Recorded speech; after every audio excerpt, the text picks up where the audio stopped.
Ji ladies and gentleman, अस्सलाम वालेकुम। आज का हमारा टॉपिक सीड ऑयल्स है, जिसके गलती से वेजिटेबल ऑयल भी कहा जाता है।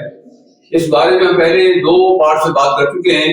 टॉपिक इम्पोर्टेंट है, इसके बारे में मुख्तलिफ व्यूज हैं, कुछ इसकी फेवर में बात करते हैं, कुछ बड़ी स्ट्रांगली इसके अगेंस्ट भी बात कर रहे होते हैं।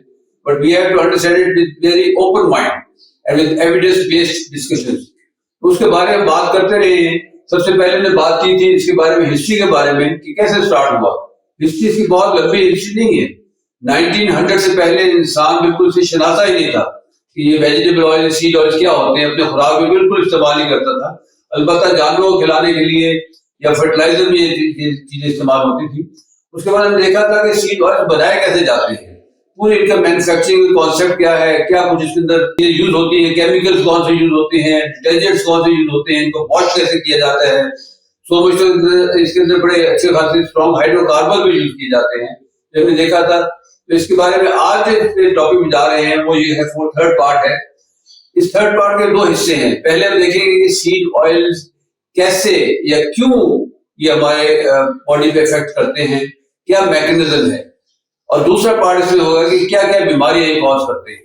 सीड ऑयल जो है जिनको हमने डिस्कस करना है वो ये वाले ऑयल्स हैं। कैनोला ऑयल है, कॉर्न ऑयल है, कॉटन सीड है, रेप सीड जिसे कैनोला भी बोलते हैं, और राइस ब्रान ऑयल है, सेफ्लॉर है, सोया ऑयल है, सनफ्लावर ऑयल है और पाम ऑयल है।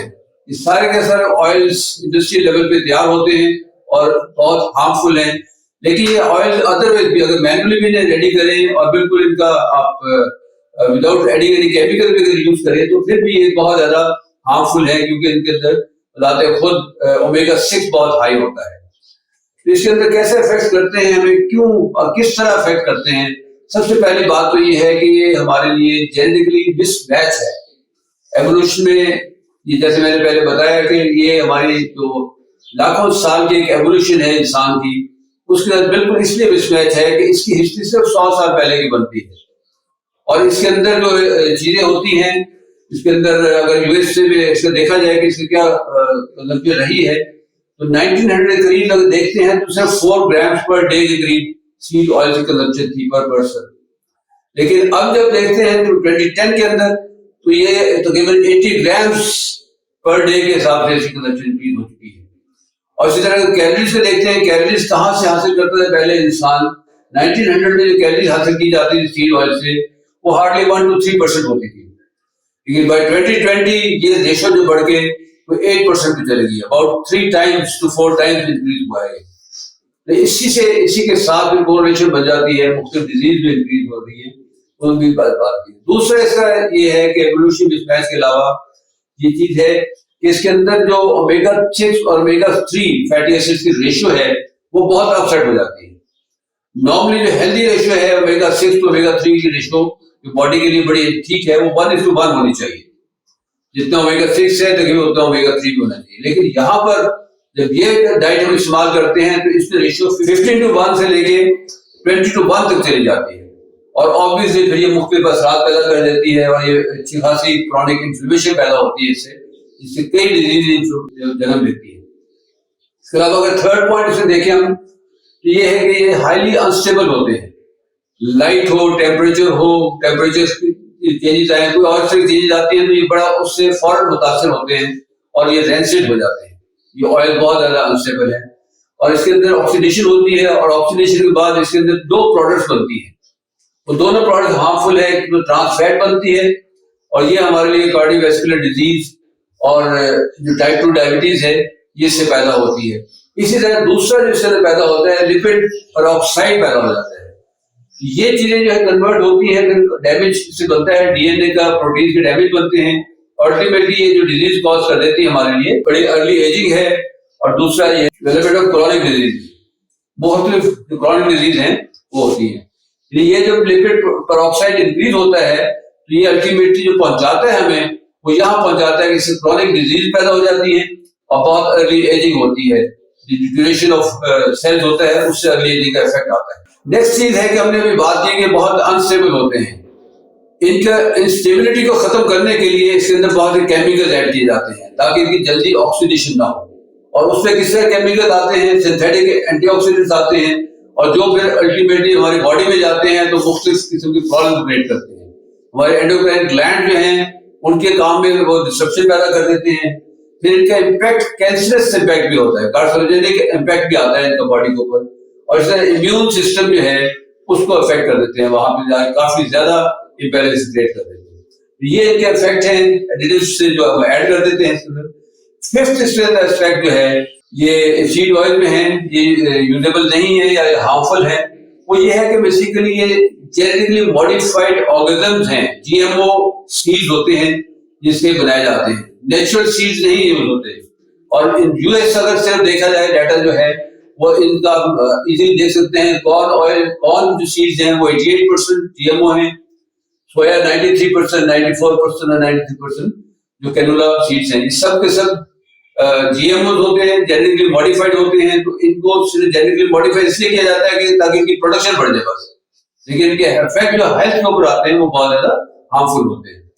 इसी तरह जो लास्ट पॉइंट है इसके अंदर है कि ये ऑयल जो है वो बार बार हीटिंग की जाती है।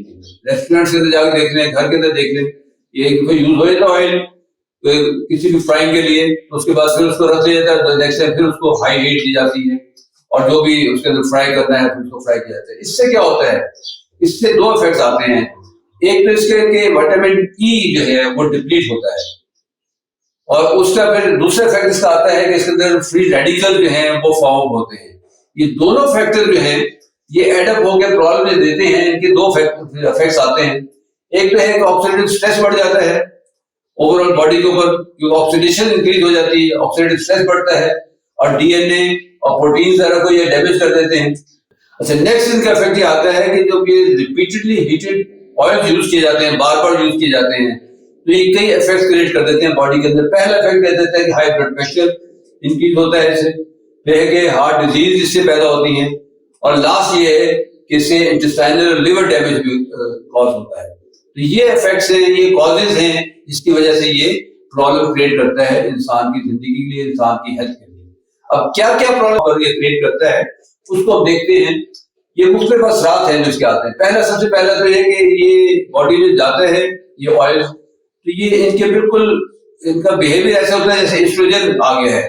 एस्ट्रोजन ऐसा हार्मोन है जिसकी एक्सेसिव क्वांटिटी जो है वो हमेशा नुकसानदेह रहती है, और इससे एस्ट्रोजन के जो बाइंडिंग प्रोटीन्स हैं उसको भी रिलीज कर देता है, उससे भी जो एस्ट्रोजन का इफेक्ट है वो इंक्रीज होता है और उसका एक्शन बढ़ जाता है। फिर सीड ऑयल के अंदर एस्ट्रोजन रिसेप्टर्स को जाके ये एक्टिवेट कर देता है और वहां पे इफेक्ट कर देता है। लेवल ऑफ एस्ट्रोजन जो है मेन और वीमेन के अंदर जब इंक्रीज होते हैं तो इनके कुछ बुरे असरात आते हैं।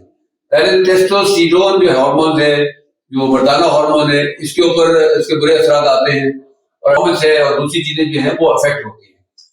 और इसी तरह रिस्क ऑफ कैंसर जो है इससे इंक्रीज हो जाता है। कैंसर के साथ साथ ऐसे ओबेसिटी का इससे इजाफा होता है इससे इंक्रीज होने से। तो पहला जो इफेक्ट है इसका एस्ट्रोजन की तरह इमिटेट करना और उसी तरह ये बिहेव करना, उसके इफेक्ट से बॉडी के ऊपर इस अंदाज में आते हैं कि उसका ओबेसिटी इंक्रीज होती है, कैंसर का इफेक्ट आता है और टेस्टोस्टेरोन का इफेक्ट इंक्रीज होने का इफेक्ट आता है। नेक्स्ट जो कॉजेज से इसका प्रॉब्लम को क्रिएट करते हैं ये सीड ऑयल से, वो डाइजेशन है। डाइजेशन में प्रॉब्लम आता है, डाइजेस्टिव एंजाइम खराब होते हैं और उसके साथ साथ सारे के सारे सिम्टम्स इससे इफेक्ट होते हैं। जब डाइजेशन सिस्टम ऐसा है जो बहुत सी बीमारियों को जन्म देता है, जब यहाँ पे जाके ये इफेक्ट करते हैं तो इससे मुख्तलिफ बीमारियां हमें नजर आती हैं। इससे पहले बात कर चुके हैं कि इन सीड ऑयल के अंदर ओमेगा 6 और ओमेगा 3 की रेशियो बहुत ज्यादा एडवर्सली मुतासिर हुई होती है। उसके मुतासिर होने से क्या बीमारियां पैदा होती है।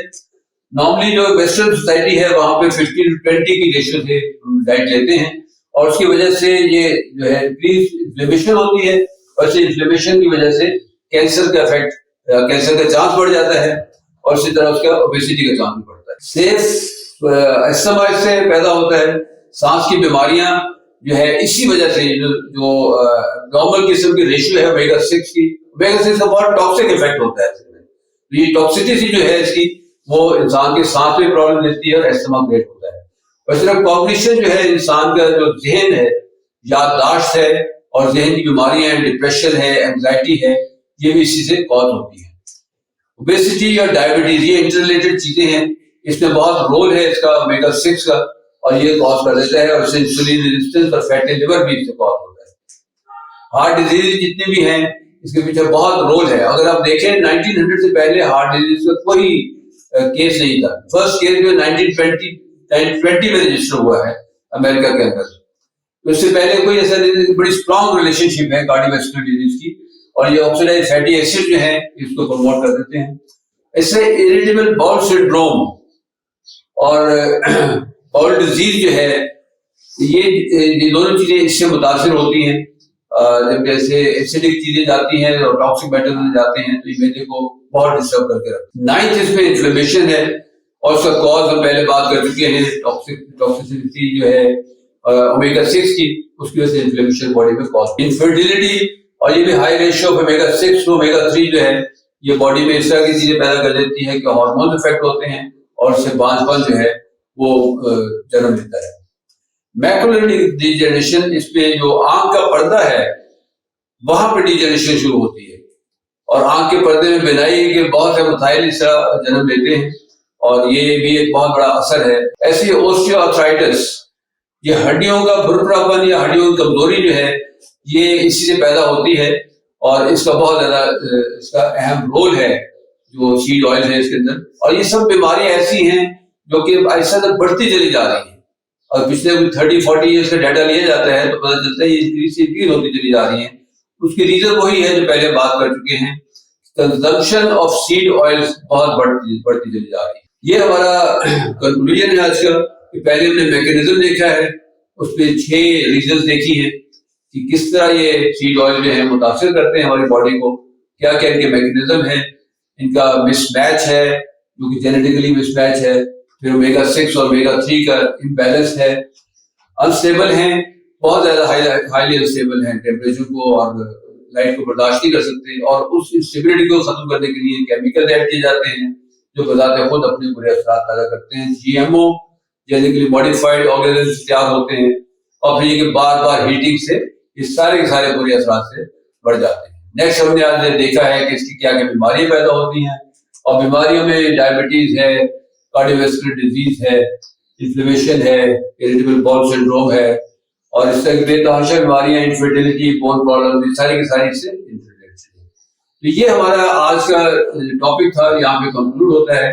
और ओवरऑल जो हम चलते चले आ रहे हैं, इसको अगर हम कंक्लूड करें, समरी अगर उसकी बयान करने की कोशिश करें, तो पहले टॉपिक में हमने पहले पार्ट में देखा था कि इसकी हिस्ट्री क्या है, और उसमें बड़े डाउट्स थे, और दूसरा था कि इसकी प्रोसेसिंग कैसे होती है, और उसमें हमने देखा था कि बहुत ज्यादा हाईली प्रोसेस्ड है, केमिकल यूज होते हैं, डिटर्जेंट्स यूज होते हैं, और एडिटिव्स यूज होते हैं इसके अंदर।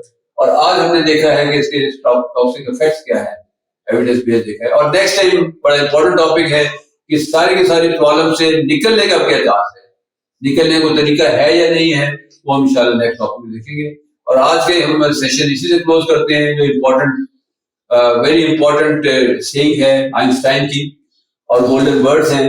आइंस्टाइन ने एक दफा कहा था, what is right is not always popular, and what is popular is not always right।